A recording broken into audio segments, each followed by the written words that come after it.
Hello, I'm Maria from the Richardson's Homeschool Life. Welcome to Vlogmas day number 6. Today would normally be a homeschooling video, so I thought we'll bring a bit of Christmas homeschooling to you today. I've been looking on Twinkle what free sheets they've got on there to download. As you know, I don't pay for them. I get all the free stuff, and they've been having some good things on there recently. So I've downloaded a few things. The only thing with Christmas things is they do tend to be aimed more at the younger child, like your Key Stage 1, Key Stage 2s. There's not a great deal of fun activities for older children, but I don't let that stop us. We'll download the younger stuff just for the fun activities. I mean, who doesn't like a few colouring sheets and things like that? Not that Sean does, she doesn't really do much colouring, but I do. I like colouring. So yeah, I thought I'll just show you what I've downloaded.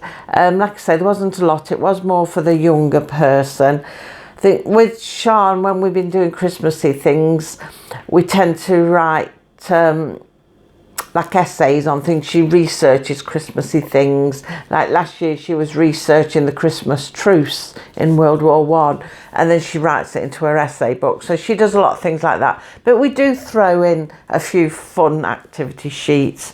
So I'll show you what I've got. I downloaded quite a few. There was quite a few things, but like I said, a lot of them was aimed at the younger one, so I just took a few out that perhaps we'd do. We've got a nice elf crossword, nice and simple to do, straightforward questions, just fun, 5 minutes to do. Well, for Sean's age anyway. Although you always do find a question where you think, what is the answer to that? No matter what age you are. So yeah, we got a nice crossword. Sean just started doing them last year. She'd never really done crosswords before. She wasn't really into them. She started doing them, and she doesn't mind doing the odd one now. We've got Christmas tree word search. She does enjoy doing word searches. She likes them. So they're nice and straightforward. So we got on them. I liked it because I like the shape of the Christmas tree as well. But we did print another one off. Christmas adjectives word search.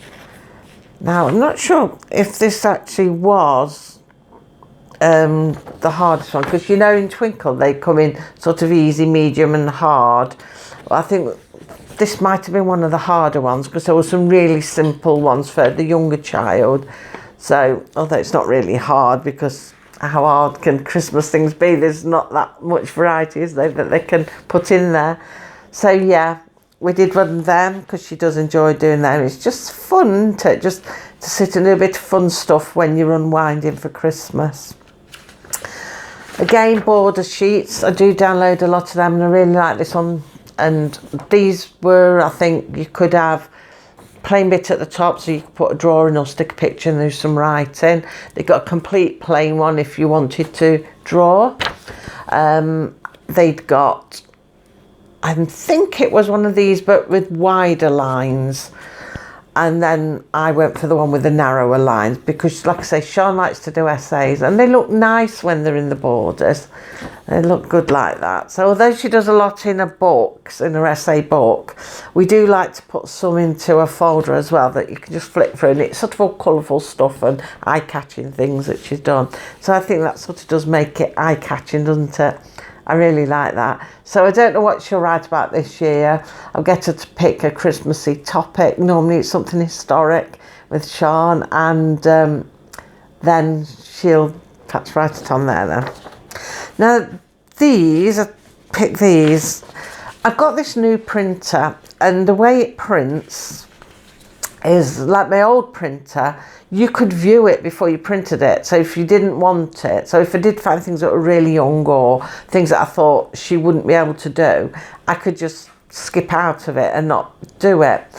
But with my new printer, I don't seem to be able to find anywhere I can preview what I'm printing.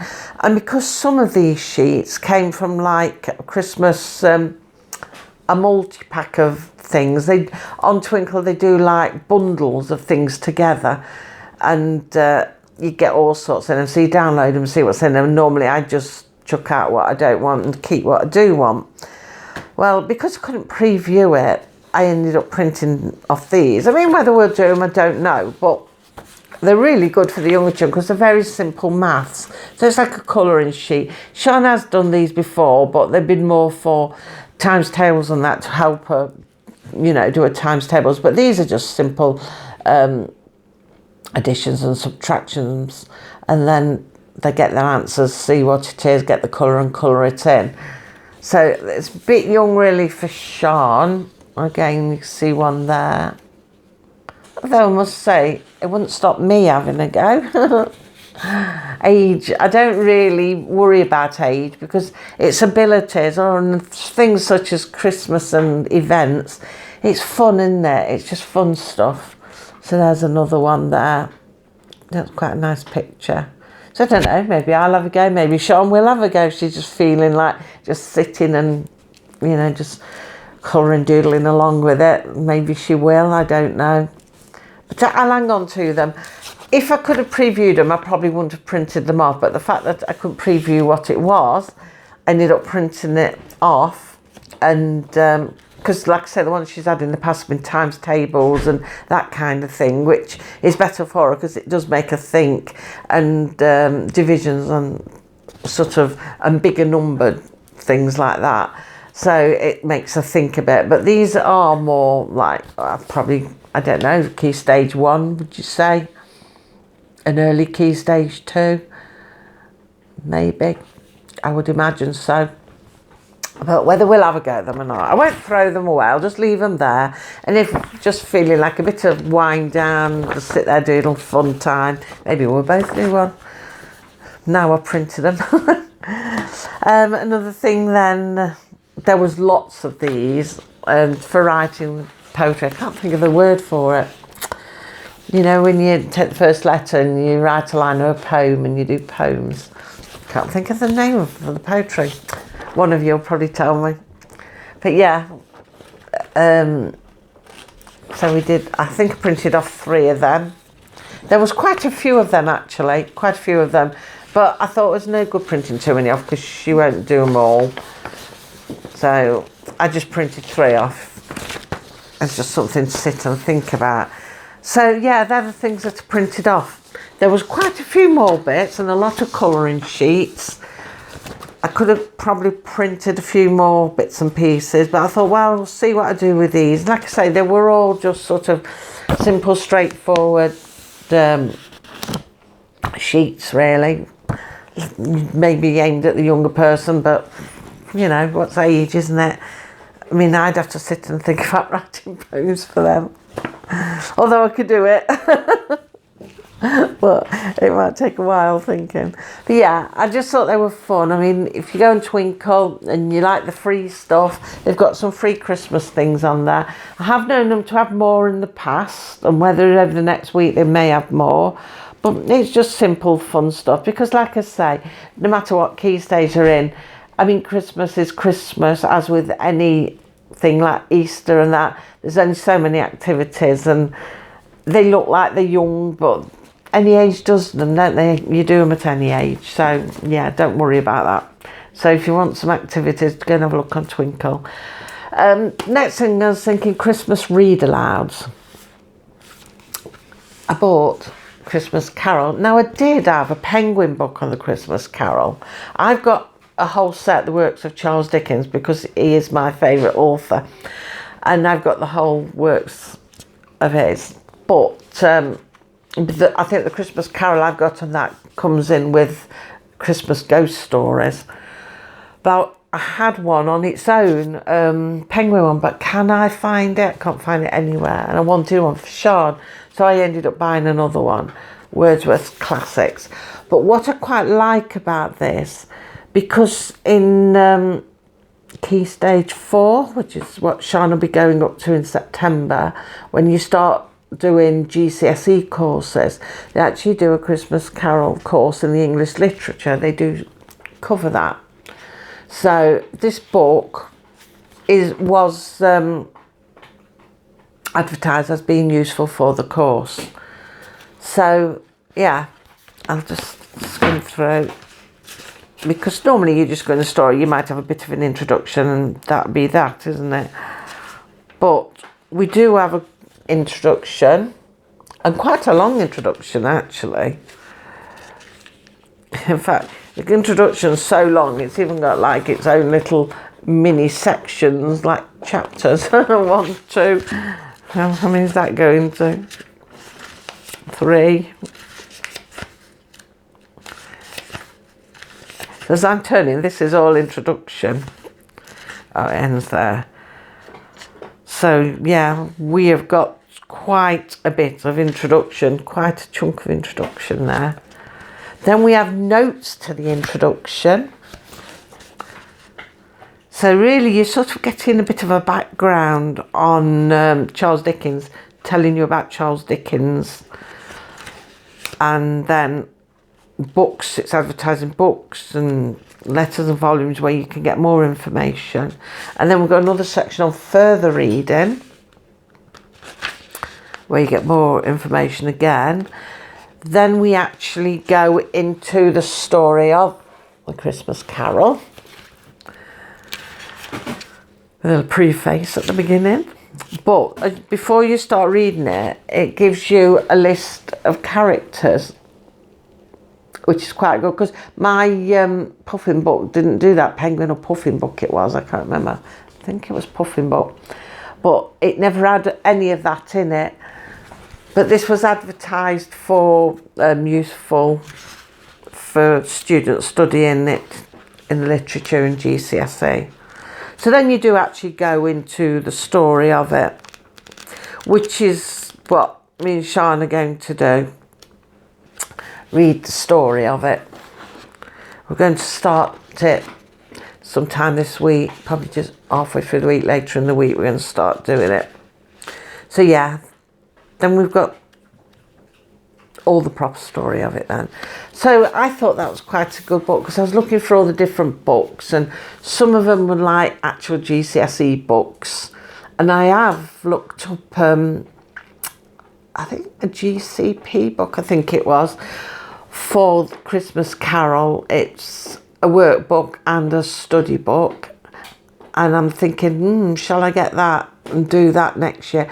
Now Sean doesn't want to do GCSEs, but I'm thinking it doesn't hurt to do some of them, study some of the books with things that she's interested in, and I know that she'll do. I've also seen one on it's to do with World War II. Slipped my mind now what it's called. That the Third Reich or something like that. Can't remember, but it's to do with World War II, and it's all about that. And that's again is a study book and a workbook. And I'm thinking maybe if I get her a couple of these, just slot them in, just for her to have a go at, because she might quite like them. She'd enjoy doing them, and it will give her a feel for what GCSE courses are, and you know what they're all about. So should she change her mind, or should she in the future want to go on and do some GCSEs, she'll have had a taster of them and an idea of what to expect. And I thought that might be good. So if I can find some that pick subjects that I know she'll be interested in, like she likes English literature, she likes reading, and she likes about the people. At the moment we're reading the Laura Ingalls Wilder. She's reading her biography, and she's reading the books of stories, and she's getting quite into it. And I've been showing her pictures from the museums of things that they've got, and we've been reading about one story about Christmas where Carrie received this little ornamental spotted dog, and they've actually got it in the museum that's got all things to do with Carrie in there. And I showed her the pictures, and you can see as it's becoming real to her. That's right, the dog seems to be chewing something down here.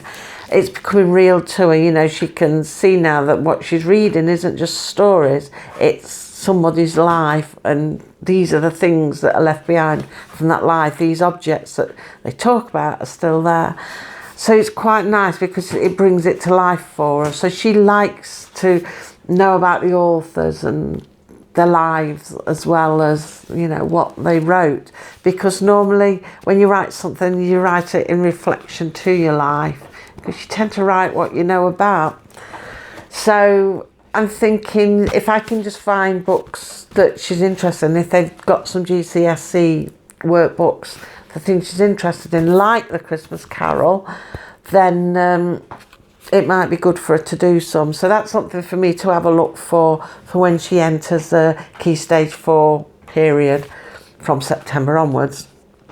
So yeah, but for this year, we're just going to read the story of the Christmas Carol simply because it's nearly Christmas and we love the Christmas Carol. So we're going to be reading that, and then we'll hang on to the book. Well, we're not chucking it anyway, but I'll put it somewhere where I know where it is, and we'll bring it back out should I buy these workbooks, and we can bring it back out and look, and maybe we can look through, further reading, things like that, and see what outside information we can get as well, and piece together his life, so she'll enjoy that. So yeah, that's it for today. I just thought I'd show you what Christmas things we've downloaded for work and what Read Aloud we were going to be doing. Means it's Tuesday. Can't get out of the habit of Tuesday Home Education Day, but it's themed today, it's Christmas. So thank you for watching, and I hope you'll join me again tomorrow for Vlogmas number 7. So bye for now.